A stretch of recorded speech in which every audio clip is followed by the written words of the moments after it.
우리에게 주시는 하나님의 말씀, 골로새서 3장 15절에서 17절 말씀입니다. 그리스도의 평강이 너희 마음을 주장하게 하라. 너희는 평강을 위하여 한 몸으로 부르심을 받았나니 너희는 또한 감사하는 자가 되라. 그리스도의 말씀이 너희 속에 풍성히 거하여 모든 지혜로 피차 가르치며 권면하고 시와 찬송과 신령한 노래를 부르며 감사하는 마음으로 하나님을 찬양하고 또 무엇을 하든지 말에나 일에나 다 주 예수 이름으로 하고 그를 힘입어 하나님 아버지께 감사하라. 주님이 주신 말씀입니다. 주님께 감사드립니다. 아멘. 오늘 2017년도 맥추감사주일입니다. 맥추감사주일을 맞이해서 감사를 회복하고 승리하는 여러분 되시기를 간절히 바랍니다. 맥추감사주일이 뭔지 잘 아시죠? 맥주가 아니라 맥추, 보리를 추수했다 하는 맥추감사주일인데, 출애굽기 23장 16절 옆에 그 프랭카드에 붙어있는 그 내용처럼 맥추절을 지켜라 이렇게 말씀하고 있죠. 맥추절을 지켜라. 이는 내가 수고하여 밭에 뿌린 것에 첫 열매를 거둠이니라. 그리고 수장절을 지켜라. 이는 수고하여 이룬 것에 연말에 밭에서부터 거두어 저장하며. 이 맥추절이 뭐냐면 첫 열매를 거둔 것에 대한 감사. 그래서 보리를 처음에 거두죠. 그 다음에 또 뭐 과일을 거두고 그리고 또 벼를 거두고 하는 것처럼 그 뒤에는 수장절은 이제 추수감사절이고 맥추절은 처음 익은 열매를 거두는 이 보리추수제인 것입니다. 여러분 맥추절을 지키는 여러분 되시기를 바랍니다. 성경에 맥추절을 지켜라 이렇게 말씀하셨잖아요. 그렇지요? 외웁시다. 맥추절을 지켜라. 근데 맥추절을 지킨다는 게 무슨 말일까요? 지킨다는 게 맥추절 지나가면 그냥 지키는 건가? 맥추절을 지킨다 그러죠. 추수감사절을 지킨다, 절기를 지킨다는 말이죠. 여보세요? 모르세요? 알려드릴게요. 맥추절을 지킨다는 말은 뭐냐면 보리를 심고 보리를 자라고 보리가 자라고 이게 곡식을 심고 자라잖아요. 자라서 열매를 맺잖아요. 이거 누가 해주신 일이에요? 하나님이 하신 거죠. 그래서 전적으로 하나님의 인도하심이라는 사실을 깨닫고 믿는 사람들이 그 곡식을 거둔 것을 중에 처음 첫 열매라는 건 제일 좋은 것, 알찬 것을 갖다가 하나님의 제단에 소재로 드리는 거예요. 제물로 드리는 게 지키는 거예요. 그러니까 맥추절을 지나가는 사람이 있고 맥추절을 지키는 사람이 있죠. 지난 반년 동안 베풀어 주신 은혜가 누구의 은혜예요? 하나님의 은혜죠. 그러면 그 예물을 이제 월급을 받은 것 중에 소중한 것들을 모아서 또는 장사를 하고 거둔 것들 중에 소중한 물질들을 모아서 정성스럽게 하나님의 제단에 드리는 게 제물을 드리는 게 제 절기를 지키는 거예요. 그러니까 이 지킴의 의미를 여러분 잘 아셔야 돼요. 그래서 주일을 지킨다는 말도 주일에 내 삶을 드리는 게 주일을 지키는 거잖아요. 그렇죠? 예배를 보러 오는 게 아니라 구경하러 오는 게 아니라 주일을 지키고 또 절기를 지키는 자가 돼야 돼요. 오늘 2부 예배 때도 우리 청년들에게 그런 말씀을 했습니다만 어려서부터 절기를 지키는 것이 그것이 의무가 되고 습관이 되어야 된다. 그래서 너희들 뭐 돈 벌지 않고 돈 없지만 조금이라도 적어서 하나님 앞에 하나님의 전적인 사랑을 믿습니다 하면서 제물을 제단에 드릴 줄 아는 걸 훈련해라 하고 가르쳤습니다마는 성도의 삶은 주 앞에 제물을 드림으로 말미암아 풍성케 하시는 은혜와 복을 받아 누리고 이렇게 선한 복이 순환이 되어 가면서 점점 번성케 되는 것이 바로 성도의 복이라는 사실을 여러분 깨닫기를 바랍니다. 저는 지금 돈 얘기를 하는 게 아니에요. 이 제물을 주 앞에 제 절기를 지킴이라는 것은 바로 이런 거라는 기본적인 그 신앙의 기준을 말씀드리는 거예요. 그러니까 오늘 혹시 몰라서 못한 분들이라도 크고 적은 건 의미가 없어요. 많고 적게는 뭐 상황에 따라 하는 거죠. 어떤 사람은 송아지를 드리고 황소를 드리고 돈이 없는 사람들은 비둘기를 드리는 거죠. 그래도 하나님은 전혀 그거에 대해서 문제를 삼지 않으세요. 그래서 가루 한 줌이라도 하나님 앞에 드리는 제사. 그래서 재물이 적은 것은 괜찮아요. 자기 상황, 자기 믿음이니까. 그러나 없는 것은 제사가 아니에요. 꼭 재물은 저희가 드리면서 제사를 드려야 된다는 걸 기억하시기를 바랍니다. 그래서 신실한 신앙인으로 주님 앞에 복받는 역사가 있기를 주의 이름으로 축원합니다. 어쨌든 맥주절은 그렇게 지켜나가는 거예요. 맥주절을 그렇게 지키는데 그 맥주절은 뭐냐면 이스라엘의 유다의 성경에 나타난 구약의 3대 절기가 있습니다. 첫 번째가 유월절이죠. 유월절은 이스라엘 백성이 출애굽한 것을 기념하는 압제에서 해방시켜 주신 하나님의 은혜, 그러니까 지금으로 말하면 구원의 은총에 감사하는 거예요. 그게 부활절이에요, 그때가. 그리고는 이 유월절 이후에 7주가 되는 한 일주일이 며칠입니까? 7일이죠. 7일이 되는 일주일이 7번 지나면 49일이 지나죠. 그 다음 날이 맥주절이에요. 그래서 7, 7에 49, 9구단이죠. 7, 7에 49, 그 다음 날 50일째. 그래서 77절이라고도 불러요. 무슨 절? 그래요. 맥주절은 77절이에요. 77절, 맥주절 같은 말이에요. 그리고 또 다른 말로는 뭐냐면 한문으로 열순자 있죠. 열순. 그래서 오순절이에요. 10개가 5번 하는 거. 오순절. 유월절 이후에 50일째 되는 날을 맥주절로 지켜요. 그래서 그날을 무슨 절? 오순절이라고 부른 거예요. 그래서 맥주절, 77절, 오순절은 같은 말이다 하는 거. 한번 따라 합시다. 시작. 그렇군요. 그 의미가 있어요. 그리고 6월절에 애굽에서 출애굽을 해서 이스라엘 백성이 광야를 가서 구약의 의미인데 시내산에서 하나님 앞에 율법을 받았어요. 그래서 맥주절의 의미는 율법 받은 것을 기념하는 거예요. 그러니까 하나님의 법을 받은 그날. 그 다음에 신약의 의미로는 여러분 잘 아죠? 성령 강림이 언제 임하셨어요? 언제? 오순절날. 그게 바로 맥주절에 임한 거예요. 그러니까 오순절 이름에 마가요한의 다락방에 성령이 임하셔서 교회가 세워지는 역사가 나타나게 됐죠. 그래서 구약적인 의미로는 율법을 받은 것, 신약의 의미로는 성령 강림, 삶의 의미로는 맥주, 추수감사. 그래서 전체적으로 볼 때 맥주절의 의미는 하나님이 모든 걸 주관하신다는 사실을 인정하면서 하나님 앞에 멈추어 서서 자신의 신앙을 재무장하는 게 바로 맥주절이에요. 오늘 신앙에 재무장이 있기를 축복합니다. 그러면은 신앙을 어떻게 재무장해야 될까요? 무슨 모습으로, 맥주절에는 어떤 모습으로 신앙을 무장해야 될까요? 여러분, 오늘 신앙 무장하고 싶은 마음이 있습니까? 여러분, 말세에 정말 어려운 시절을 살아가고 있는데 단단한 신앙인으로 하나님 앞에 서기를 원하십니까? 원하시면 아멘.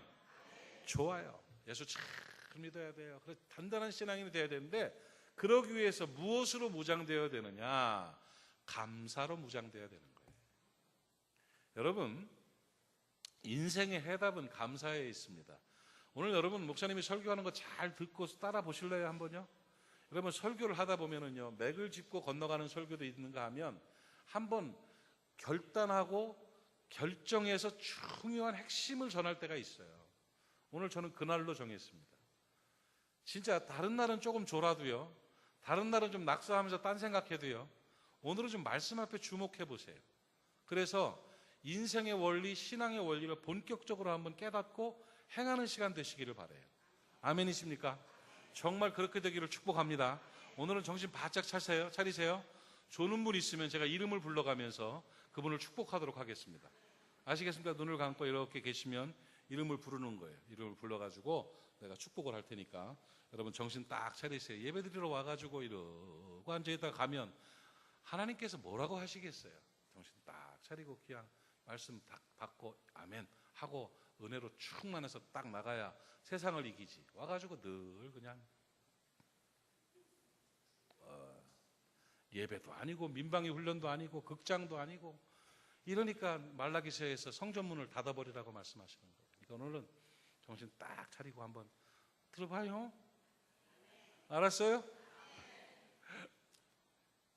오늘 제가 드리고 싶은 말씀은 감사를 회복하라는 거예요.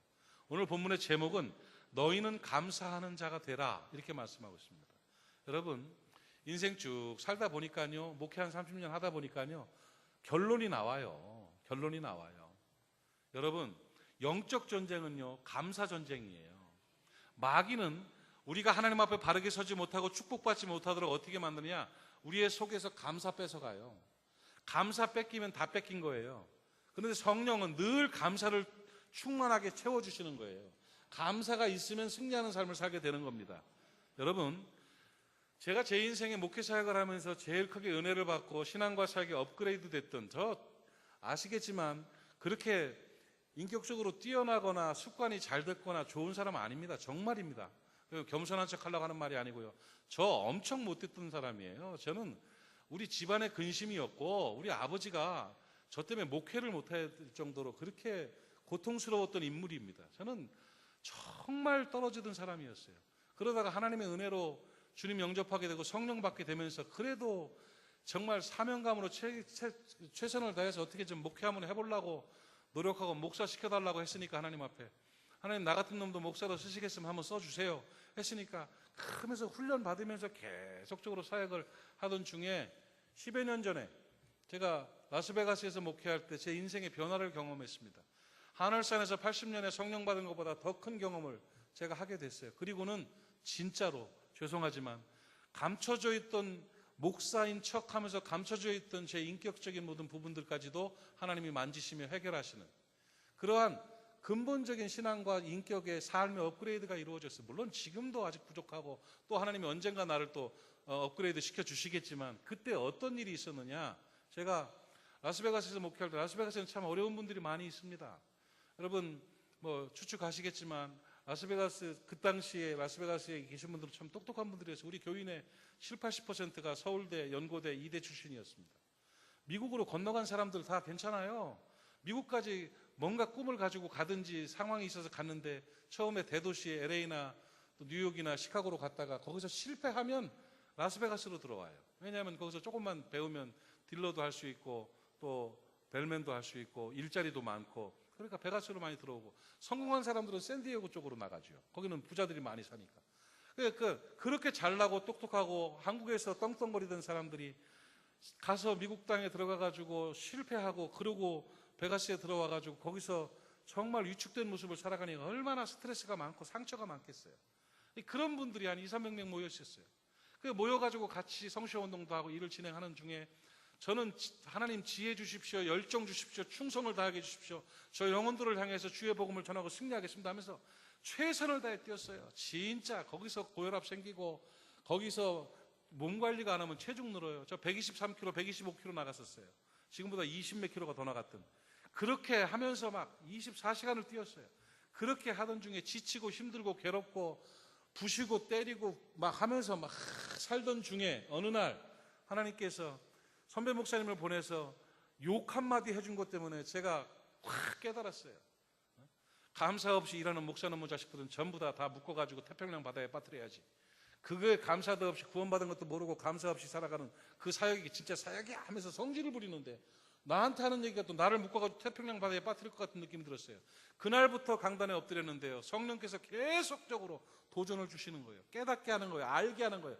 내 현주소를 보게 하시는 거예요. 내가 얼마나 나쁜 놈인지, 내가 얼마나 비열한지, 내가 얼마나 가식적이고 외식적인지를 계속 보게 하시는, 어느 날 집회가 끝나고 그분이 가신 다음에 그 다음날 새벽에 성령이 임하셨는데 감사의 영으로 임하셨어요. 그리고 막 핵폭탄이 터진 것처럼 마음속에 감사가 뻥 터지면서 눈물이 팍 쏟아지는데요, 그날 이후부터 이 땅의 모든 것들이 감사의 조건으로 변화되었어요. 물론 중간에 영적 전투 속에서 또 좀 뺏기면 다시 찾아오고 마귀가 또 뺏어가면 또 끌어오고 이런 전투는 되고 있습니다만은, 내 속에 감사가 지배하고 있는 그 순간부터 성령의 강한 역사가 나타나기 시작했어요. 그때부터 형통함이 있기 시작하고 행복과 권세가 나타나기 시작했어요. 오늘 저는 여러분에게 이걸 좀 소개하고 싶어요. 여러분, 사역이라는 것은, 인생이라는 것은, 신앙이라는 것은 다른 거 없습니다. 그냥 감사를 회복하고 감사의 능력으로 살아가면 되는 거예요. 감사 뺏기면 다 뺏긴 거예요. 감사했으면 다 있는 거예요. 여러분 행복하기 원하십니까? 감사하면 행복해집니다. 하나님의 능력이 임하기 원하십니까? 하나님은 감사하는 자들에게 이 주파수가 맞는 거예요. 감사가 있을 때 능력이 나타나요. 감사 없이 어거지로 나타나는 이 신비적인 일들은 가짜입니다. 다 성령이 일하고 하나님이 일하시는 통로가 통해야 될 거 아니에요. 거기 감사는 능력을 만들어내는 권세예요. 여러분 하나님의 축복받기 원하세요? 감사하는 자에게 복을 주십니다. 여러분. 그래서 감사가 인생의 해답이고, 감사가 승리이고, 감사가 행복이고, 감사가 권세입니다. 오늘 그 감사가 있기를 주의 이름으로 축원합니다. 예수 믿는 사람은 감사하는 사람이에요. 감사 없으면 자꾸 이상한 짓 합니다. 감사가 없으면 뭐가 있을까요? 불평이 있죠. 감사가 없으면 뭐가 있어요? 불만이 있죠. 감사가 없으면 불안함이 있고, 초조함이 있고, 긴장감이 있고, 정욕이 있고, 다툼이 있고, 싸움이 있고, 비난이 있어요. 그러면 그 속에 있는 그 더러운 것들이 입으로 기어 나오는 거예요. 구데기가 나오는 것처럼. 썩은 속에서부터 더러운 것들이 막 나오면서 살아가는데 이 땅의 삶이 행복하겠어요? 거기 능력이 있겠어요? 그러나 이 속을 성령의 불로 다 태워버리고 속에 감사가 넘쳐나고 평강이 넘쳐나면 그 안에서 나오는 향기로운 주의 말씀들과 격려와 칭찬과 위로들과 감사가들이 퍼져나올 때 온 땅이 행복하게 되고, 가정이 평안하게 되고, 교회가 부흥하게 되고, 역사가 나타나게 되는 것이지요. 근본적인 출발점은 감사가 있느냐 없느냐예요. 오늘 그게 정답입니다, 여러분. 오늘 하나님 앞에 감사를 회복하는 여러분 되시기를 바랍니다. 맥주 감사절 뭐 할까 고민할 거 없어요. 맥주 감사절에 얼마를 헌금해야 되고, 내가 또 직분이 그런데 어떻게 해야 되고, 그런 고민이 아니에요. 정말 중요한 고민은 내 속에 감사가 있는가 없는가예요. 성령의 일하심은 감사합니다, 여러분. 성령 충만은 감사 충만입니다. 오늘 잃어버린 감사를 회복하는 역사가 있기를 바라고, 있는 감사를 더 크게 만드는 감사의 능력자 되시기를 주님의 이름으로 축복합니다. 오늘 본문은 골로새서를 선택했습니다. 골로새서는 어떤 말씀이냐면, 요즘 새벽에 우리가 골로새서를 공부하고 있죠? 모르는 분들은 모르겠지만 새벽을 지키는 분들이 아시겠죠. 골로새서를 공부하는데 이 골로새서는 굉장히 중요한 말씀입니다. 바울 사도가 감옥에 있으면서, 로마 감옥에 있으면서 에바브라가 세운 골로새 교회에 예수 그리스도를 전해주기 위해서 쓴 책이 바로 골로새서예요. 기독론이 잘 나와 있고요. 거기에 본질적으로 뭔 얘기가 나오냐면 어떻게 하면 신앙생활 잘하는가를 가르쳐줘요. 그러면서 골로새서에서 핵심적으로 말씀하는 게 뭐냐면, 예수 믿어 구원받았느냐? 그러면 예수 믿어 구원받은 우리들이 그리스도인답게 사는 방법이 뭐냐? 어떻게 살아야 그리스도인답게 사는 것이냐? 이걸 가르쳐주는 게 골로새서예요. 얼마나 중요합니까? 그래서 그 골로새 전체의 핵심적인 말씀 중에 하나가 그 사랑의 아들 나라로 우리를 옮겨주셨다는 구원론에 대한 말씀인과 함께, 또 하나가 오늘 본문 골로새서 3장 15절은 굉장히 중요한 명령입니다. 그리스도인답게 사는 방법을 가르쳐주는 거예요. 여러분 알려드릴까요? 골로새서 3장 15절을 같이 읽읍시다. 시작. 그리스도의 평강이 너희 마음을 주장하게. 자, 여기서 잠깐 봅시다. 여러분, 예수 잘 믿는 사람들은 마음에 평강이 있습니다. 어떤 평강이요? 그리스도로 말미암은 평강이 있어야 돼요. 진리가 너희를 자유하게 하리라. 너희 속에 평강이 있어야 된다고 분명히 말씀하거든요. 평강이 너희 마음을 주장하게 하라. 분노와 시기와 질투와 비난과 고통과 괴로움과 두려움과 이런 아픔과 이런 것들로 지배하게 하지 말고, 뭐가? 그리스도의 평강이. 오늘 그리스도의 평강이 여러분의 심령을 지배하기를 축원합니다. 평안이 있어야 돼요. 평강이 있어야 돼요. 왜냐하면 다음 읽읍시다. 너희는 평강을 위하여 한 몸으로 부르심을 받았다. 한 몸, 그리스도의 몸 안에 형제자매, 우리가 교회, 골로새 교회가 교회답게 된 것은 그 교회로, 그러니까 모리아 교회로 여러분을 불러놓은 것은 그리스도의 평강을 위하여예요. 평강으로 하나님 앞에 서게 하기 위해서 여러분들을 한 몸으로 불렀다는 거예요. 우리 모리아 성도들이 그리스도의 평강이 가득하기를 바랍니다. 마음을 그리스도의 평강으로 지배받을 수 있기를 축복합니다. 평안해야 돼요. 내가 살아서 불안한 거예요. 내가 살아서 욕심이 생기고, 내가 살아서 비난하고 헐뜯고 부딪히고 깨지고 터지고 이렇게 되는 거예요. 여러분, 인생이라는 것은요, 그렇게 길지 않습니다. 허탄하게 살 이유 하나도 없습니다. 우리 고수덕 선교사님 낮에까지 며느리하고 이야기하다가 저녁에 하늘나라 갔어요. 지난주에 저랑 얘기하면서 그냥 빨리 완치돼서 나오세요 하고 얘기하고 웃으면서 그렇게 했던 분인데 바로 가셨어요. 언제 어떻게 우리가 할지 몰라요. 그런데 뭘 그리 허덕허덕 삽니까? 뭐가 그렇게 중요한 일이 많고, 뭐가 그렇게 섭섭한 게 많고, 뭐가 그리 속상한 게 많고, 뭐가 그렇게 틀린 게 많아요. 그러다 보니까 자꾸 그리스도의 평강이 주장하지 않는 거예요. 뭐 때문에 그렇게 사는지도 모르고 그렇게 살아가고 있으면 그 안에 진리의 말씀이 들어갑니까? 오늘 이거 가르쳐 드릴게요. 이거 다 깨지고 터지고 그리스도의 평강이 나를 지배할 수 있는 방법 뭐냐? 너희는 또한 감사하는 자가 되라. 여러분, 감사하는 자가 되면 평안합니다. 감사가 우리의 마음을 지배하면요, 그리스도의 평강이 나의 마음을 주장하게 되는 것임을 여러분 깨닫기를 바랍니다. 아멘이십니까? 정욕과 탐심과 불안과 의심과 다툼으로 가득 찬 마음이 아니라 그리스도의 평강으로 가득 찬 마음이 되려면 감사하는 자가 되라는 거예요. 그리스도인답게 사는 방법을 바울 사도는 골로새서에서 감사하는 자가 되라, 너희는 또한 감사하는 자가 되라고 명령하고 있습니다. 여러분, 그리스도인답게 살고 싶으시잖아요.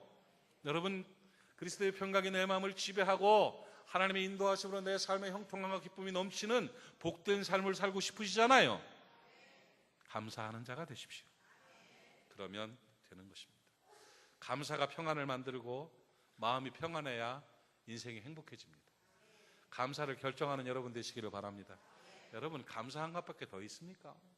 정말 감사하지 않습니까? 아이고, 참 살만하니까 불평하는 거예요. 자녀들 바라보면 얼마나 좋습니까? 성적 나쁜 거? 그게 뭘 그리 중요해요. 애가 전화 좀 덜해? 그래도 명절에 한 번씩은 하잖아. 그런데 자식을 먼저 보낸 사람들이 얼마나 많은 줄 알아요? 자식을 병원에 눕혀놓고 그 아이가 손가락이라도 까딱하기를 바라는 사람들이 수천 수만 명이요. 이런 속에서 그 자식 바라보면서 밥 잘 먹고 똥 잘 싸고 이리저리 왔다 갔다 하면서 엄마 앞에서 아빠 앞에서 말썽 부리는 자식 있으면 그거 얼마나 감사합니까? 뭘 그렇게 원하고 있는지. 남편 보면 왼수같이 보여요?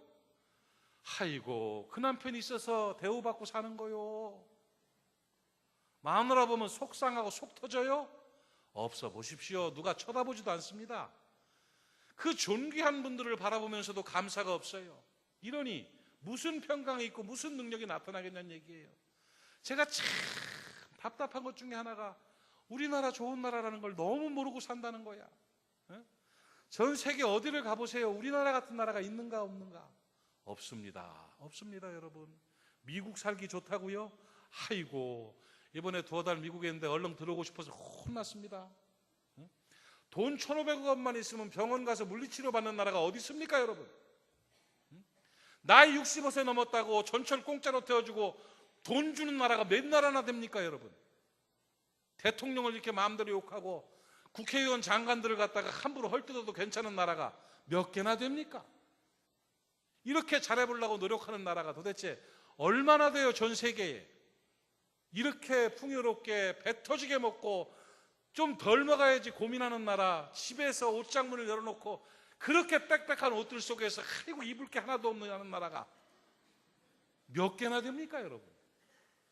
없는 건 자유가 없는 게 아니고 민주가 없는 게 아니고 부유함과 정보와 기술과 과학과 문학이 없는 게 아니고 없는 건 당신들 속에 감사가 없는 거요. 감사만 회복해 보세요. 반만년 대한민국 역사상 이렇게 부유하고 이렇게 평화롭게 살 때가 있었습니까? 전쟁이 이렇게 길게 없었던 때도 별로 없었습니다 여러분. 근데 그 속에 감사는 없고 늘 허덕이며 불평하고 불만하고 있으면 심령에 평강이 없는 거예요. 여러분, 그리스도인의 삶은 감사의 삶입니다. 보는 것마다 감사로 보여지기를 바랍니다. 교회 보세요. 모리아 교회 같은 교회가 어디 있습니까? 정말 좋은 교회입니다. 약하지만 부족하고 가난하지만 하나님께 주신 소명 따라서 한번 해보겠다고 다음 세대 보고만 학교 보고만을 위해서 뛰고 있고요. 세계 곳곳에 가난한 나라에 교회를 세워주고 사명을 감당하고 교인 중에 진짜 우리 고수동 집사님 생각만 해도 가슴이 뭉클해요. 재산 턱 털어 아내가 돌아가셨을 때 그 상실감이 얼마나 컸겠어요. 그럼에도 불구하고 하늘나라 바라보면서 교회를 갖다가 세워가지고 지금 바라의 모리학교가 세워져가지고 지금 사역을 하고 있지 않습니까? 이런 교회가 우리 교회예요. 교회를 바라보면서 감사하고 기뻐하고 축복하고 영광 돌리고 해야지. 이게 문제고 저게 문제고 물론 그런 사람들 별로 없습니다만은 교회를 지적하고 판단하는 그분들은 도대체 하나님입니까? 하나님이 기뻐하시는 영광스러운 교회 속에서 내가 할 사명을 감당하고 충성을 다해야 되는데 그러지 못하고 감사를 못해요. 교회들마다 보면 쌈박질하느냐고 정신들을 못 차리고 있어요. 그게 교회예요. 그렇게 되니까 문제가 되는 거예요, 여러분. 다 이 모든 것들, 가정이고 사업이고 신앙이고 교회고 나라고 민족이고 모든 것을 회복시키려면 내가 감사하는 자가 되면 돼요. 그러면 복 받아요. 그러면 잘 되고 번성해요. 그러면 행복하고 하나님의 능력을 받게 돼 있어요. 감사하는 여러분 되시기를 축복합니다. 여러분 누굴 바라봐도 감사의 눈으로 바라보십시오. 그러면 승리하는 역사가 나타나게 되는 거예요. 골로새서에서 말하는 것은 그거예요. 하나님 앞에서 그리스도의 평강으로 가득 찬 행복한 삶을 살고 그리스도인다운 삶을 살기 위해서 필요한 것은 내가 감사하는 자가 되는 것이다 하는 거예요. 마귀한테 감사 뺏기지 말고 성령으로 감사 충만하시기를 축원합니다. 이렇게 평안을 누리는 역사가 감사하는 자에게 주시는 거예요. 저는 우리 교육자들한테 늘 하는 말이 그렇습니다. 후배를 만나건 누구를 만나건 충성심으로 일하지 마십시오 얘기합니다. 열정으로 일하는 거 아니라고 얘기해요. 여러분 사역은 열정으로 하는 거 아니에요. 그럼 자기가 드러나게 돼 있어요. 사역은 충성심으로 하는 것도 아니에요. 사역은 뭘로 하느냐? 감사로 하는 거다. 영혼을 사랑하고 감사하는 마음으로 사역하는 게 사역자지, 뭐 실적을 쌓고 뭘 만들고 뭐 어쩌고 저쩌고 주님 없어요. 그거 아니에요. 늘 감사함으로 사명 감당하고 감사함으로 이 땅을 살아가고 감사함으로 남편 바라보고 감사의 눈으로 아내 바라보고 감사의 눈으로 자식들 쳐다보고 감사의 눈으로 부모님 쳐다보고 하여튼 아멘 할 때까지 해볼 테니까 그냥 감사의 눈으로 대통령도 바라보고 감사의 눈으로 사장님도 바라보고 교수님도 바라보고 친구들도 바라보고 내 밥그릇 하나를 바라봐도 감사로 가슴이 뭉클할 수 있는 이런 모습으로 써보십시오. 정말 달라져요. 그게 그리스도인다운 삶의 방법입니다. 너희는 또한 감사하는 자가 되라. 아멘. 이렇게 감사하는 자들에게는 적어도요 심령에 그리스도의 평강이 넘치는 행복이 있음과 함께 두 가지 영역에서 진짜 감사로 살게 돼요. 그게 바로 16절 한번 보세요. 16절 오늘 골로새서 3장 16절입니다. 15절에서 감사하는 자가 되라고 선언했죠. 그러면 그리스도의 평강이 마음을 지배한다고 그랬죠. 16절 시작.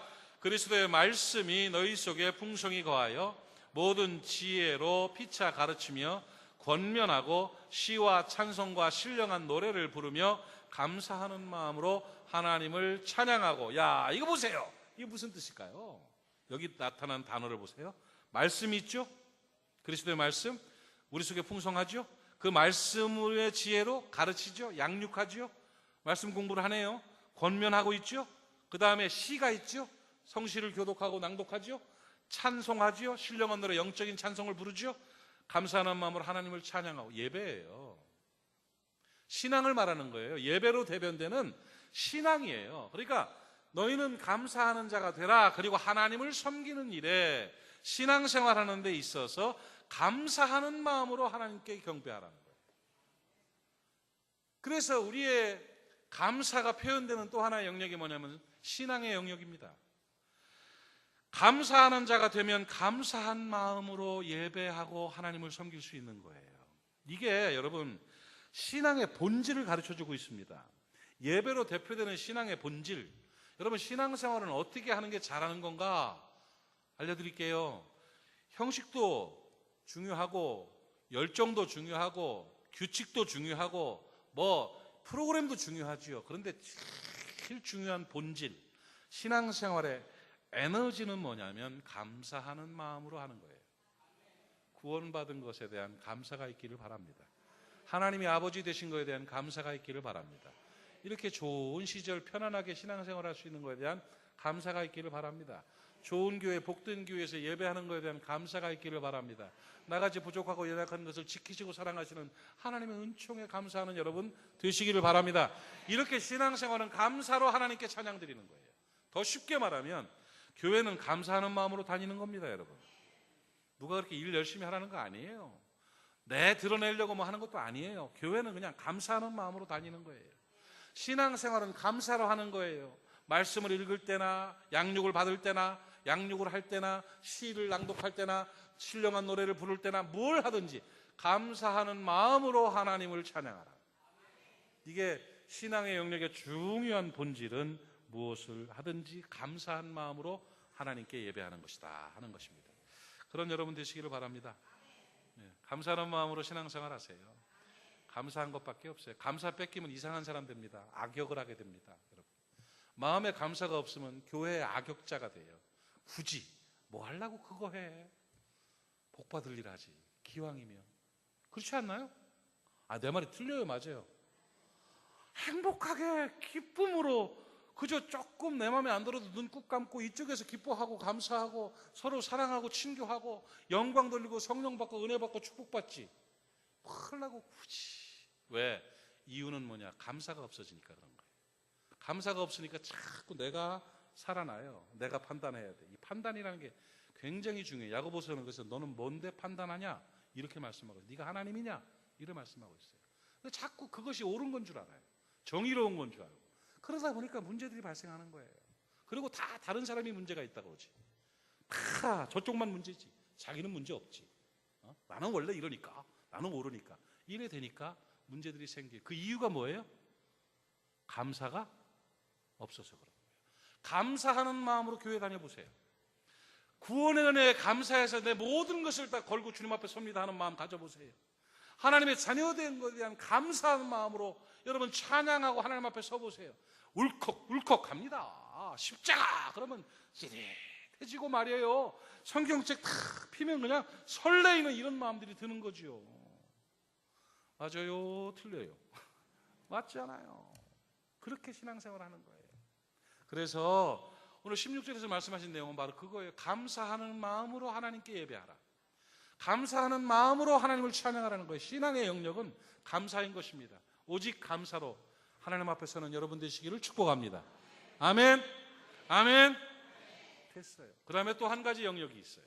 17절이에요. 17절 시작. 또 무엇을 하든지 말에나 일에나 다 주 예수의 이름으로 하고 그를 힘입어 하나님 아버지께 감사하라. 제가 이거예요. 보세요. 골로새서에서 말씀하시는 그리스도인다운 삶의 방법은 뭐냐? 본질은 예수 그리스도를 믿는 믿음의 사람으로 살려면 어떻게 되느냐? 감사하는 자가 되면 되는 거예요. 그렇죠? 감사하는 자가 되면 어떻게 되느냐? 15절에서는 그리스도의 평강이 내 마음을 지배해. 그게 행복한 사람이 돼요. 그 다음에 16절에서는 하나님을 예배할 때 감사함으로 하나님께 신앙생활하게 돼요. 그리고 세 번째로 무슨 일을 하든지 감사함으로 하게 되는 거예요. 일하는 거나 말하는 거나 누구의 이름으로? 주 예수의 이름으로 감사함으로 하게 된다는 거예요. 생활의 영역이에요. 그러니까 마음의 영역에 평강이 있고요, 신앙의 영역에 감사가 있고요, 생활의 영역에 감사가 있는 능력의 삶을 살게 되는 게 그리스도인다운 삶의 방식이고, 그것이 너희는 또한 감사한 자가 되라는 말씀이에요. 중요해요, 안 중요해요? 중요하죠. 본질을 찾아간 거예요. 확실한 말씀입니다, 여러분. 진짜로 그거 찾아내세요. 그래서 무슨 일을 하든지 뭘로 하라? 주 예수 이름으로 하라. 예수님 이름 걸고 무슨 일 하는 거예요. 그리고는 예수 이름으로 감사하며 하나님께 영광 돌리는 거예요. 아멘. 그러면서 두 가지를 말하고 있죠. 말을 할 때도 예수 이름으로. 여러분 말할 때 예수 이름으로 말하십시오. 그거 잘 안 돼요. 여러분 제일 힘든 게 말 고치는 일이에요. 진짜예요. 말 배우는 게 어려운 것처럼 말 고치는 거 굉장히 어려워요. 그거 알아요. 그러나 늘 쳐서 복종시키고 늘 성령의 은총을 간구해야 돼요. 입만 열면 시기하고 비난하고, 입만 열면 부정적인 말하고 나쁜 말하고, 입만 열면 자기 자랑하고 앉아있고, 이렇게 툭툭툭 나오는 이 말들을 빨리 막아놔야 돼요. 빨리 막아. 왜? 예수 이름 걸고 말해야 되니까. 말에나 일에나 다 예수 이름으로 하라고 그랬잖아요. 말만 살아나면 다 살아나는 거예요. 여러분, 우리의 말이 예수 이름으로 하는 말 되기를 바라고 감사의 말이 넘쳐나기를 축복합니다. 중요한 게 왜 중요한 거냐면요, 말이 인생이에요. 따라합시다. 내 말이. 다시 한번, 내 말이 나입니다. 그럼요. 내 말이 나이고 내 말이 내 인생이에요. 말은 내가 그렇게 했어도 난 그런 사람 아니에요. 말을 그렇게 했으면 그런 사람이에요. 아시겠어요? 내가 말은 그렇게 해도 당신 좋아해. 아니에요. 말 밉게 했으면 미워하는 거예요. 여러분, 하나님이 여러분을 심판하실 때 심판의 기준이 있다는 거 아세요? 뭘 통해서 여러분을 심판하신 줄 알아요? 내가 굳게 주님을 믿었으니까, 내가 이래봬도 헌금을 얼마를 했으니까, 내가 말이야 성경 지식이 얼마나 많은, 내가 우리 교회 공로가 얼마나 많고, 내가 신앙생활을 몇 년을 했는데 우리 집안 대대로 예수 믿었어요. 그런 걸로 심판 안 해요. 진짜 중요한 생활의 심판은 뭐냐? 봐봐요. 마태복음 12장. 다른 사람이 한 말이면 내가 소개도 안 하겠어요. 예수님이 직접 해주신 말이니까. 이건 틀림없는 말이에요. 들어봐요. 마태복음 12장 34절부터 37절까지예요. 독사의 자식들아, 물론 바리새인을 책망한 거예요. 잘 들어야 돼요. 너희는 악하니 어떻게 선한 말을 할 수 있느냐? 너희 마음에 가득한 것을 입으로 말하는 것이다. 선한 사람은 그 쌓은 선에서 선한 것을 내고, 악한 사람은 그 쌓은 악에서 악한 것을 낸다. 내가 너에게 이르노니 사람이 무슨 무익한 말을 하든지, 여기서부터 중요합니다. 심판날에 이에 대하여 신문을 받는다. 알았어요? 자, 37절 보세요. 내 말로 의롭다함을 받고 내 말로 정죄함을 받느니라. 성경에서 가장 중요하게 여기는 말입니다, 여러분. 요한계시록을 보면요, 모든 거짓말하는 자들은 지옥 간다고 말했어요. 말로 심판받는 거예요. 그러니까 이걸 두려움으로 알아야 돼요, 우리가. 그래서 무슨 말을 하든지 누구 이름으로 해라? 그리스도 이름으로 하라. 깨달으시면 아멘. 오늘 겸허한 마음으로 입술을 제단 숯불로 지져주시고 입에서 나오는 말마다 예수 이름으로 말하게 하시며 생명 언어를 사용하게 하옵소서. 간구하는 여러분 되시기를 바랍니다. 그래서 생명 언어가 뭐예요? 5가지 배웠죠? 시작.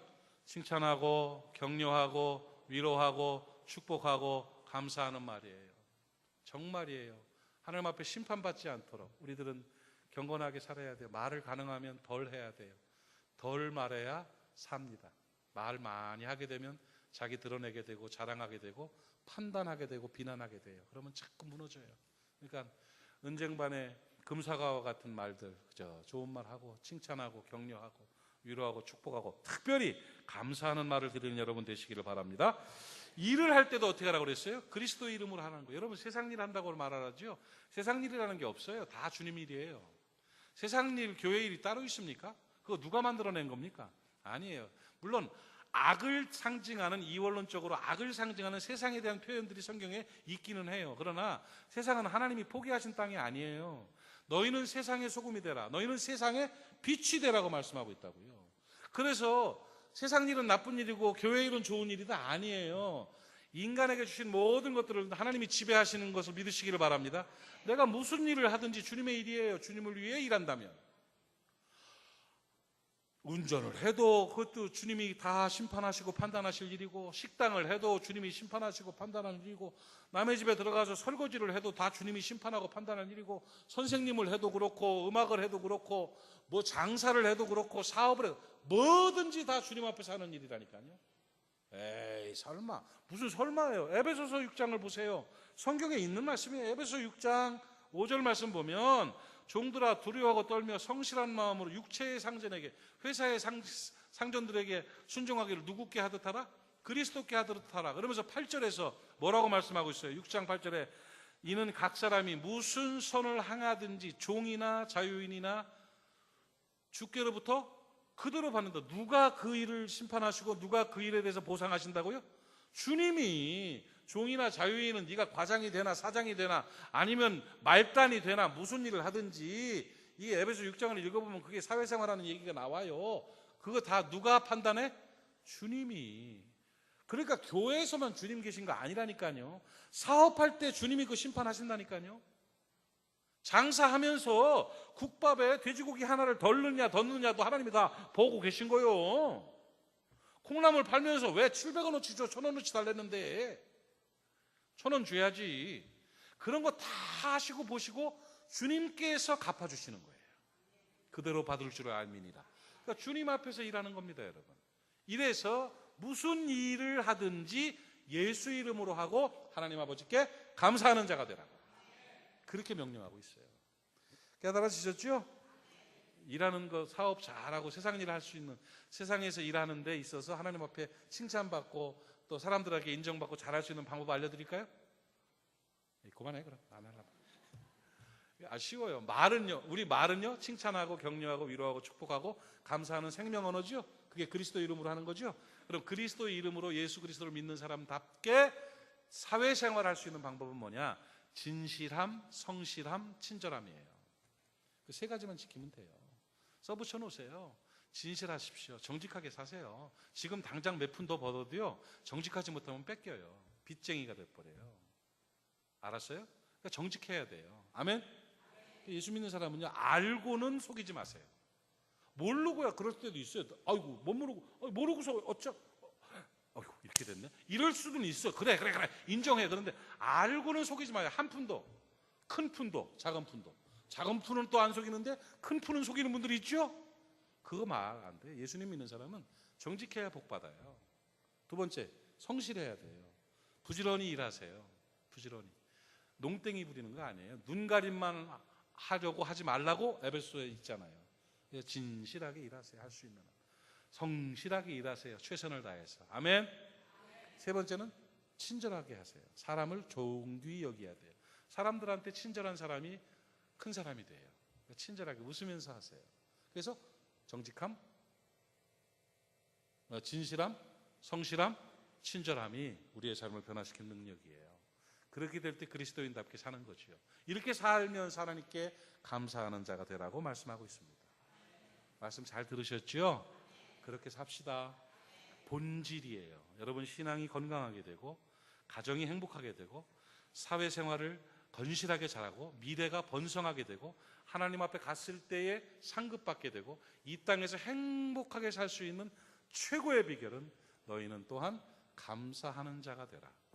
오늘 감사를 결정하고 늘 감사의 눈으로 바라보고 감사를 말하고 감사하는 자가 돼서 승리하기를 주님의 이름으로 축복합니다. 하나님 아버지 감사합니다. 오늘 주신 말씀 잘 듣게 하시니 감사합니다. 오늘 심령에 박힌 말씀 되게 하시고 이 감사를 뺏기지 않도록 하시고 때마다 일마다 늘 감사로 승리할 수 있도록 도와주시며 감사의 능력을 경험하는 감사의 자녀들이 될 수 있도록 은총 베풀어 주시옵소서. 하나님 오늘 주신 명령에 순종하겠습니다. 성령의 기름 부으심이 있게 하시고 오늘부터 우리의 삶이 온전히 변화되는 놀라운 역사가 나타나게 해 주시옵소서. 예수님의 이름으로 기도하옵나이다. 아멘.